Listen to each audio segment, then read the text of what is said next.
السلام علیکم ورحمۃ اللہ وبرکاتہ۔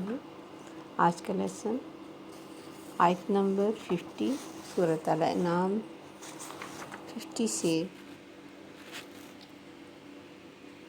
53 تک جائے گا۔ اعوذ باللہ من الشیطان الرجیم، بسم اللہ الرحمن الرحیم۔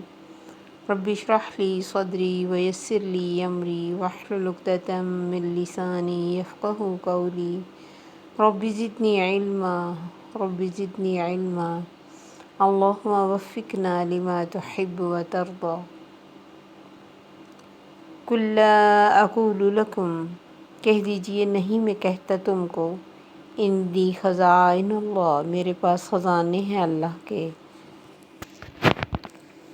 ولا اعلم الغیب، اور نہیں میں جانتا غیب کو، ولا اقول لکم انی ملک، اور نہیں میں کہتا تم کو کہ بے شک میں فرشتہ ہوں، ان اتبع الا ما یوحی الی، نہیں میں پیروی کرتا مگر جو وحی کی جاتی ہے میری طرف۔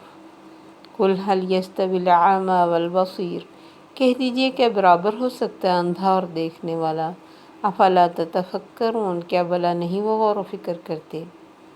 وَأَنذِرْ بِهِ الَّذِينَ، اور ڈرائیے ساتھ اس کے اور خبردار کیجئے ساتھ اس کے، الَّذِينَ يَخَافُونَ، ان لوگوں کو جو ڈرتے ہیں، أَن يُحْشَرُوا إِلَىٰ رَبِّهِمْ، کہ وہ اکٹھے کیے جائیں گے اپنے رب کی طرف۔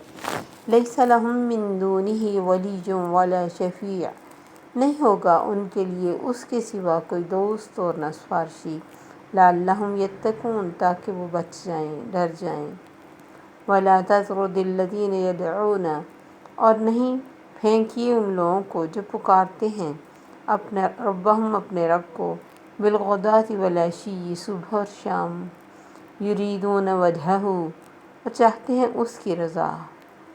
ما علیک من حسابہم من شیء، نہیں ہے آپ کے ذمہ ان کے حساب میں سے کوئی چیز، وما من حسابک علیہم من شیء، اور نہ آپ کے حساب میں ان پر کوئی چیز۔ فتطردہم، تو اگر آپ پھینکو گے ان کو، فتکون من الظالمین، تو ہو جاؤ گے ظالموں میں سے۔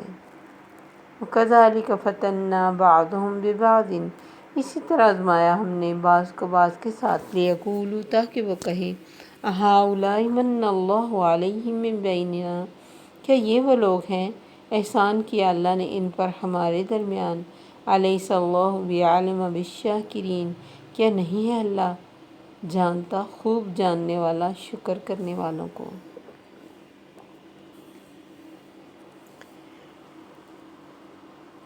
جب ہم کسی انسان کو بہت نیک دیکھتے ہیں تو پھر ہم یہ چاہتے ہیں کہ اس انسان سے یا تو کام ایسے لیں یا وہ خود ایسے کام کرے جو دنیا سے مختلف انسان نظر آئے، جبکہ ہمارا دین ایسا کچھ بھی پیش کرنے کا یا ایسا کچھ بھی حلیہ بنانے کا، ایسی باتیں اور کرنے کا حکم نہیں دیتا۔ اسی طرح انبیاء کا کام اللہ نے یہ رکھا تھا کہ وہ لوگوں کو عمل کی طرف لے کے آئیں، ان کی پرسنالٹی، ان کی زندگیاں چینج کریں، ان کو اللہ سے جوڑیں، جو ایمان لائیں، اچھے عمل کریں، انہیں جنت اور اللہ کے فضل و کرم اور رضا کی خوشخبری دیں، اور جو لوگ ایمان نہ لائیں انہیں اللہ کے غضب سے ڈرائیں اور دوزخ کا بتائیں۔ مگر جاہل قسم کے لوگوں نے ہمیشہ انبیاء کو بہت ساری چیزیں دکھانے کے لیے کہا کہ ہمیں فلاں چیز دکھائی جائے، ہمارے سامنے یہ ہو، ہمارے سامنے وہ ہو، تب ہمیں پتہ چلے گا کہ آپ واقعی سچے ہیں۔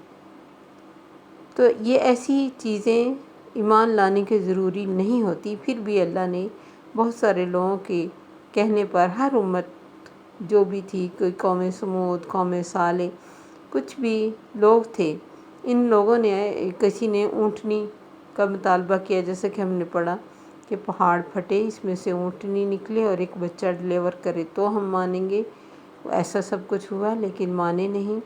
اسی طرح حضرت عیسیٰ علیہ السلام ان کے سامنے سب کچھ کرتے تھے، ایسے کام جو ایک انسان دنیا میں کوئی بھی کر ہی نہیں سکتا تھا، تب بھی انہوں نے ایمان لانے والوں نے بھی اللہ سے آسمان سے کھانا بھیجنے کی فرمائش کی کہ ہمیں آسمان سے خوان اتارا جائے، اس میں یہ کچھ ہو۔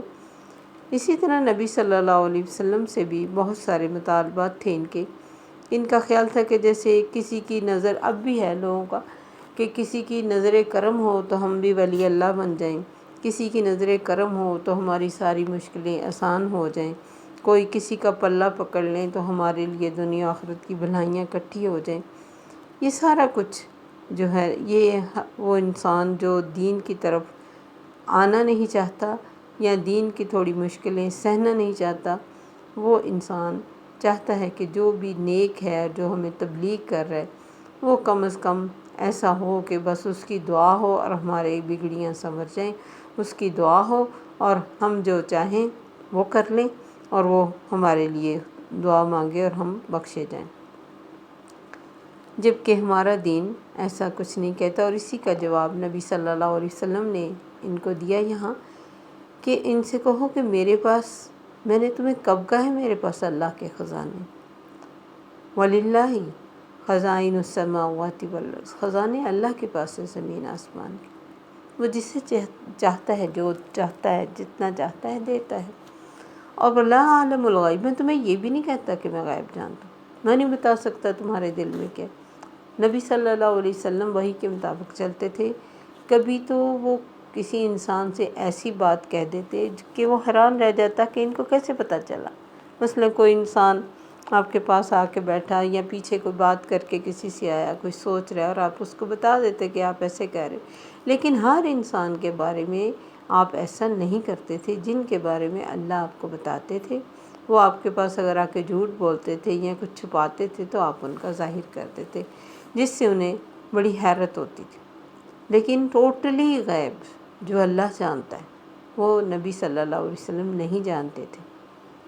تو یہ قرآن کی واضح آیات ہیں جن کو لوگوں نے واللہ عالم کیا مطلب دیا کہ اب لوگ یہی سمجھتے ہیں کہ نبی صلی اللہ علیہ وسلم ٹوٹلی غیب جانتے تھے، جو اللہ جانتے، زمین کے اندر کیا، زمین کے اوپر کیا، سمندر کے اندر کیا، انسان کے دل میں کیا، اس کا کل کیسا ہے، اس کی قسمت کیسی، یہ سارا کچھ، ایسا کچھ بھی نبی صلی اللہ علیہ وسلم نے کبھی اپنی زندگی کے بارے میں نہیں کہا۔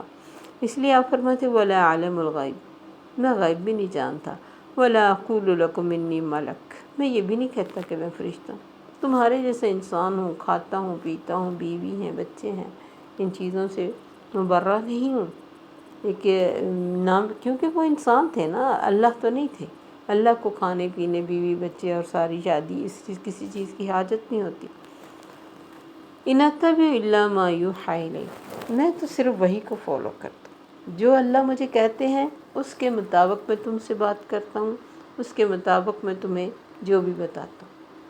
قُلْ هَلْ يَسْتَوِي الْأَعْمَىٰ وَالْبَصِيرُ، میرے نبی ان سے کہو کہ اندھا اور دیکھنے والا برابر ہو سکتا ہے؟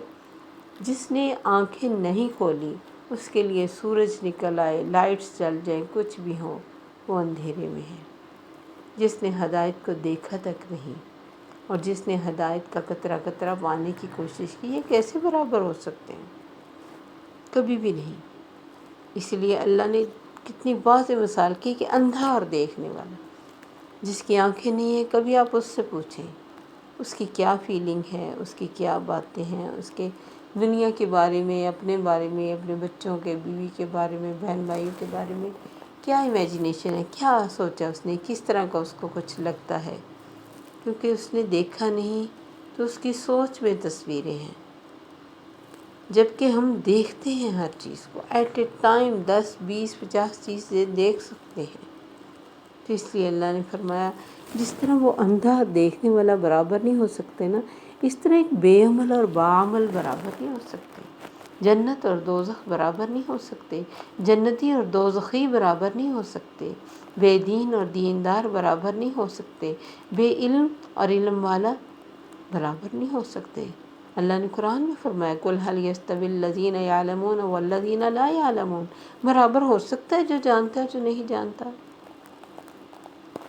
تو افلا تتفکرون، تم اوروں کی طرف کیوں نہیں کرتے؟ کیوں تم بغیر سوچے سمجھے منہ سے باتیں نکالتے رہتے ہو؟ وَأَنذِرْ بِهِ الَّذِينَ يَخَافُونَ أَن يُحْشَرُوا إِلَىٰ رَبِّهِمْ، میرے نبی ڈراؤ ان لوگوں کو، کن کو؟ جو ڈرتے ہیں کہ وہ اپنے رب کی طرف اکٹھے ہوں گے، جن کو فکر ہے کہ ہمیں مرنا ہے، ہمیں اللہ کے سامنے جواب دہی کرنی ہوگی، اور اللہ کے سامنے ہمیں پوچھا جائے گا اور کھڑا کیا جائے گا، اور اللہ کے سامنے اللہ سے ہمیں ملنا ہے۔ دنیا ایک پیپر ہے، ان کی امتحان کی جگہ ہے، آزمائش ہے، انہیں ڈراؤ۔ لیس لہم من دونہ ولی ولا شفیع، کہ ان کو بتاؤ کہ ان کے لیے اللہ کے سوا کوئی سفارشی، کوئی دوست نہیں۔ یہ سب سفارشی جو دنیا میں بن کے بیٹھے ہیں جھوٹے ہیں، بناوٹی ہیں، وہ رب ہے جس کے پاس کسی کا بھی کوئی دوست اور سفارشی نہیں ہوگا سوائے اس کے حکم کے۔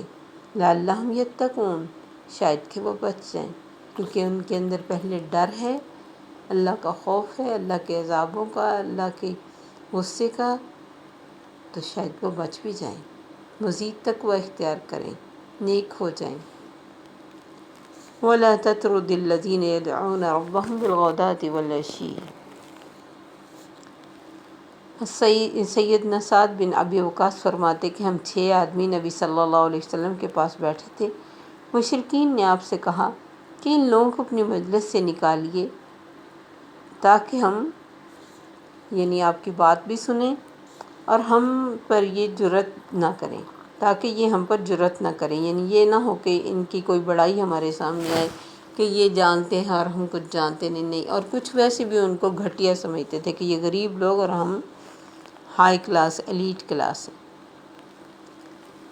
تو وہ نبی صلی اللہ علیہ وسلم کے دل میں بعض دفعہ آ جاتا تھا کہ چلیں شاید یہ قریش بات سن لیں تو میری بات مان لیں اور دین پر عمل کر لیں، اور صحابہ تو اتنے اچھے ہیں، اگر ان کو میں تھوڑی دیر کہوں گا کہ آپ اٹھ جائیے تو یہ اٹھ جائیں گے، ان کے دل میں کوئی ملال بھی نہ آئے گا۔ لیکن اللہ کو اپنے ایک نیک انسان کی اتنی قدر ہے، اتنی قدر کہ اللہ اس کے مقابلے میں کوئی ایلیٹ، کوئی امیر، کوئی معاشرے کا بڑا فرد نہیں دیکھتے۔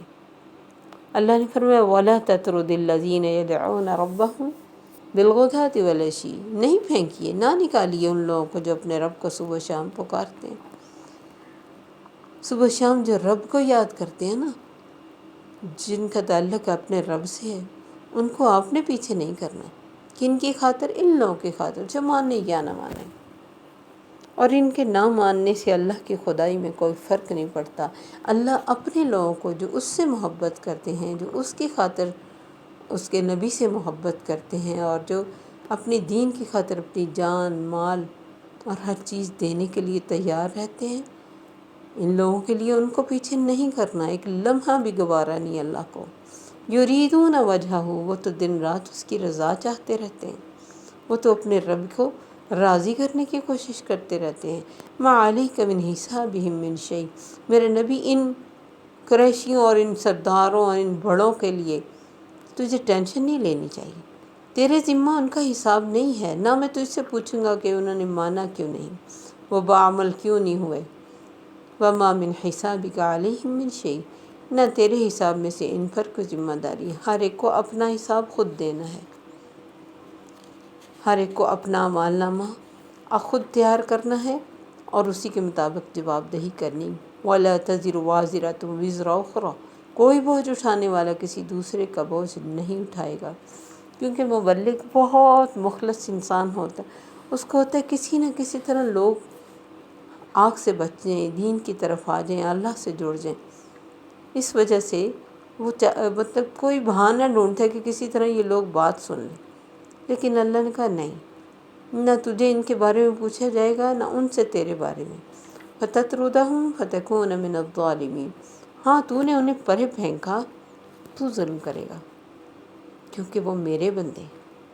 الخلق عیال اللہ، یہ خلق اللہ کا عیال ہے، کنبہ ہے، اور اس میں خاص طور پہ وہ لوگ جو اللہ پالے ہیں۔ وَكَذَلِكَ فَتَنَّا بَعْضُهُمْ بِبَعْضٍ، یہ تو ہماری آزمائش ہے، ہم نے کسی کو کسی کے ساتھ آزمایا، کسی کو کسی کے ساتھ۔ اب یہ غریب پہلے اگر آ گئے ان امیروں سے، اللہ نے ان کو روشنیاں دے دی، نور دے دیا، تو یہ میرا کرم ہے۔ یہ آزمائش تھی ان لوگوں کے لیے کہ ان کو بڑی تکلیف تھی کہ ہم سے نچلے لوگ اور اعلیٰ چیز لے گئے۔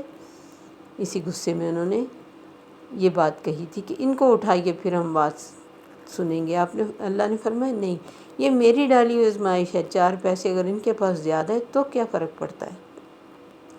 میں نے یہ سب کچھ اس لیے کیا لِیَقُولُوا هَٰؤُلَاءِ مَنَّ اللَّهُ عَلَيْهِمْ مِن بَيْنِنَا، کہ ان لوگوں پر احسان ہو گیا ہمارے درمیان، ہم بڑوں کو چھوڑ کے اللہ نے ان کو اعلیٰ چیز دے دی۔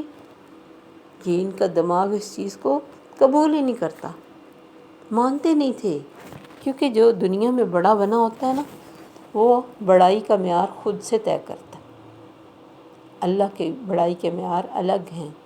اللہ نے فرمایا الیس اللہ بِأَعْلَمَ بِالشَّاکِرِینَ، کہ شکر کرنے والوں کو رب نہیں جانتا؟ جو تم بتانا چاہتے ہو کہ یہ بڑے ہیں اور ہم بڑے ہیں اور یہ چھوٹے ہیں اور ہمارے لیے آنر پہلے ضروری تھا اور ان کے لیے بعد میں، تو اللہ کی نظر میں ایک نیک انسان کی ویلیو اتنی ہے۔ اللہ بھی ہمیں بھی اپنے نیک اور خاص انسانوں میں بنائے۔ السلام علیکم ورحمۃ اللہ وبرکاتہ۔